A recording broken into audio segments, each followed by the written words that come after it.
Hello, guys. Welcome back to another installment of MASH Notes. And today I want to talk about my favorite episode in the series, Lifetime. Simple premise. A helicopter comes in, two wounded, one of which has a serious chest wound and may be missing a piece of his aorta. The aorta is a major artery in the heart, and Guy simply can't live without it. Hawkeye immediately commits himself and puts pressure on the artery before they even get him to OR. And we get a clock on the screen because there's only like 20 some odd minutes. If it's not done in this time, the guy could die, or even if it's successful, he could wind up paralyzed.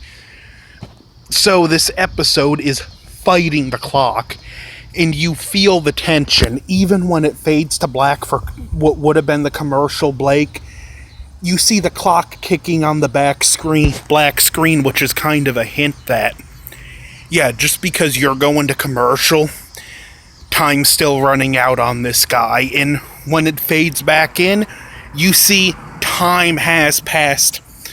So this guy is on borrowed time. First, they put him in a canvas tub filled with ice, hoping hypothermia would buy him some time.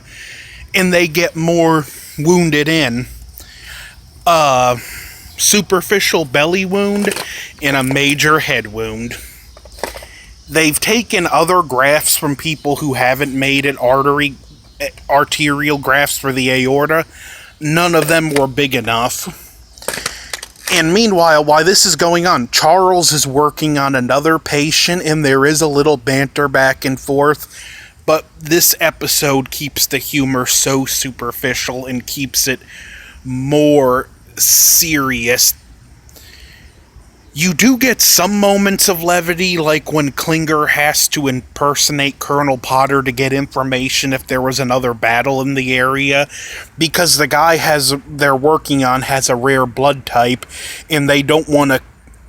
It's a hard thing. Do you let him die, or do you commit to giving him all the AB negative blood, knowing that more wounded could come in with people that have AB negative?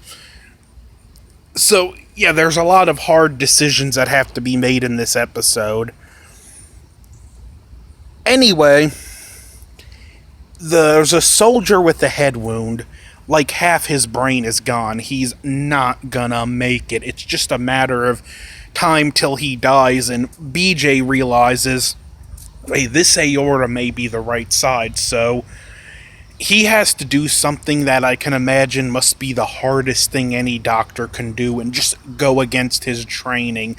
There's nothing he can do to save this guy, but if he waits for him to die, some good may come out of it. The aorta could be the right size, so that's what he decides to do. While he's waiting in post-off, the soldier's friend sees it, and at first he gets mad, and BJ tries to explain, look, half his brain is gone. He stopped being Harold Sherman the moment that shell hit him in the head. His heart just doesn't know enough to stop, and Father Mulcahy signals to BJ, and the breathing gets heavy. He's dying. He only has a few seconds to live, and it gets pretty emotional at this point, because the soldier with the belly wound, he's like, bring me next to him. I want to be with him when he dies. And he grabs his friend's hand and holds his hand as he's taking his last breaths, and tells BJ, on his pocket, there's a picture of him and me in Tokyo. I want it. And he gives it to him. While all this is going on, and it's another neat thing I like about this episode, how everyone is pulling their piece. Even Charles, after he finishes with his patient, he's like, I got a generous supply of AB negative blood, and he gave blood 5 days before, which, if you know anything about giving blood, there needs to be time between donations for medical reasons. But Charles, I'm willing to take the risk if it'll help save his life. Give him my blood. While this is going on, Father Mulcahy's talking with the soldier, and he's mad, talking about how he hates the doctors, and Mulcahy's like, you can't hate these doctors, and the soldier goes on about how good of a person his friend was. He was real innocent. We tried calling him Harry a couple times, it didn't stick, and Father Mulcahy tells him, and I'm gonna go as verbatim as I can I ask you something? Harold sounded like a good person, someone who gave of himself. Oh, of course he was. He was the best. Would he have thrown himself on a live grenade to save another soldier? Absolutely. He wouldn't even think about it. Even if he never knew the person, he would do it in a second. And Mulcahy points to the operating room and says, that's what Harold's doing now.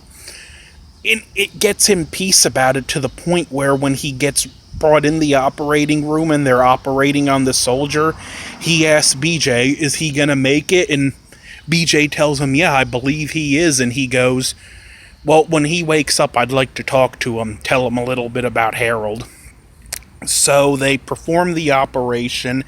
It's a success, and while it's going on, Charles is getting real dizzy from how much blood he's had to give, and he's still trying to walk them through the operation because before he got drafted, he was in the running to be chief of thoracic surgery at Boston Mercy Hospital.